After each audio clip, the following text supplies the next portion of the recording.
ఆంధ్రప్రదేశ్ చరిత్రలోని సువర్ణాక్షరాలతో లిఖించదగ్గ రోజు ఇది.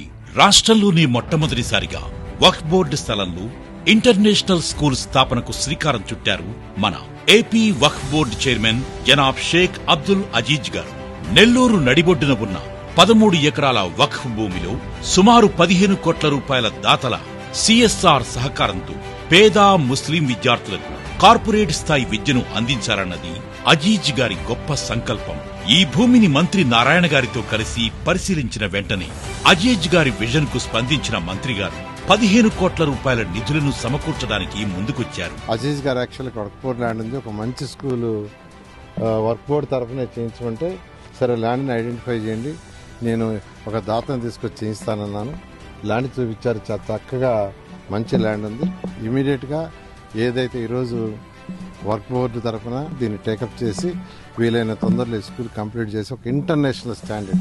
కొందరు సృష్టిస్తున్న అపోహలను పటాపంచలు చేస్తూ ఈ ఇంటర్నేషనల్ స్కూల్ నిర్వహణ పూర్తిగా వక్ఫ్ బోర్డు చేతిలోనే ఉంటుందని, నారాయణ గారు కేవలం దాత మాత్రమేనని అజీజ్ గారు స్పష్టం చేశారు. ఈరోజు చాలా సంతోషంగా ఉంది.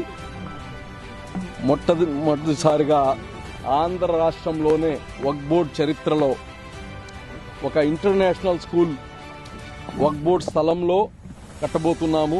నెల్లూరు మంత్రిగా నారాయణ సార్ గారిని ఒక మంచి సిఎస్ఆర్ దాతని తీసుకువచ్చి దీన్ని కట్టించి మాకు ఇవ్వాలని కోరాను. ఇక్కడ ఇది వక్ఫ్ బోర్డు ఆస్తి, వక్ఫ్ బోర్డే ఈ స్కూల్ని నడుపుతుంది.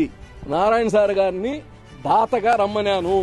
ఆయనతో పాటు ఆయన నలుగురిని తీసుకువచ్చి దీన్ని కట్టిస్తా అని ఆయన నాకు ఇప్పుడు మాట ఇచ్చారు. ఆయనకి రాష్ట్ర ముస్లిం సోదరులు అందరి తరపు నుంచి, ప్రత్యేకంగా నెల్లూరు ప్రజల నుంచి ఆయనకి ప్రత్యేక ధన్యవాదాలు తెలియజేస్తున్నాను. 5 ఎకరాల్లో స్కూల్, 3 ఎకరాల్లో మసీదు, మిగిలిన స్థలంలో ఆదాయ వనరులు, వక్ఫ్ ఆస్తులను కాపాడటమే కాదు, వాటిని భావితరాల భవిష్యత్తు కోసం ఎలా వాడాలో చేసి చూపించిన దార్శనికుడు మన అబ్దుల్ అజీజ్ గారు.